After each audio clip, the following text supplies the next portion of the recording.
नमस्कार. आज आपण एक छान खेळ घेणार आहोत आणि त्या खेळातून एक कृती सुद्धा आपली पूर्ण होणार आहे. काय लिहिले रे बाळांनो इथे?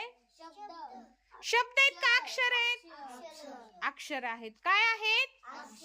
आणि त्या अक्षरापासून आपल्याला अर्थपूर्ण शब्द तयार करायचे, साधे शब्द तयार करायचे.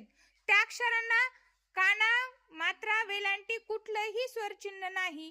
त्यामुळे आपल्याला कसे शब्द तयार करायचे? साधे शब्द तयार करायचे. बरोबर आहे की नाही? राहुल वाच बरं ते सगळे अक्षर.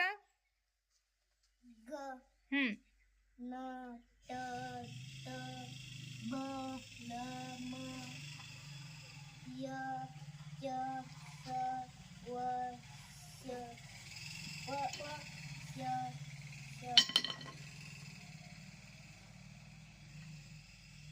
वाचले सगळे? छान. बघा, राहुलने अक्षर वाचलेत आणि आता त्या अक्षरापासून आपल्याला अर्थपूर्ण शब्द तयार करायचे. बरोबर आहे की नाही? राहुल कर बरं, तू 2 शब्द तयार कर. म ग. छान. दुसरा? मगल. छान, सुंदर. हा, शौर्य 2 शब्द तयार करायचे, कोणते पण. हा, छान. अजून? रुद्र. रस रप. रस रप. आणखीन रपला उलटा केल्यावर कोणता शब्द तयार होईल रे? पर. छान. चला पुढे सांगा. मर. छान. पुढे मगल. दुसरा सांगा बेटा. आता मगर खूप सांगितलं.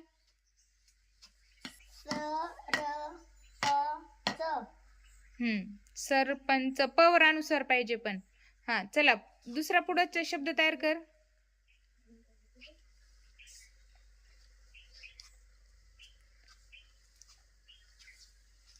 आपापले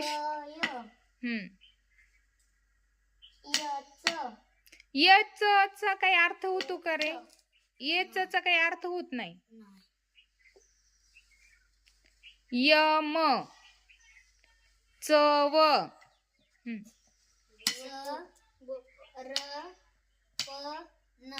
छान. सरपण.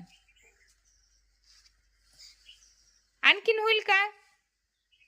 शन. बट. बपचा नाही होत बाळा अर्थपूर्ण शब्द.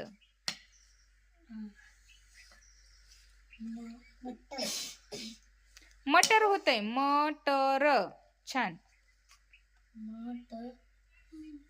पाय या पद्धतीने आपल्याला दिलेल्या अक्षरापासून साधे अर्थपूर्ण शब्द आपण छान तयार केलेले. साधे म्हणजे काय की कुठलंही स्वरचिन्ह नसलेले, त्याला आपण साधे शब्द म्हणतो.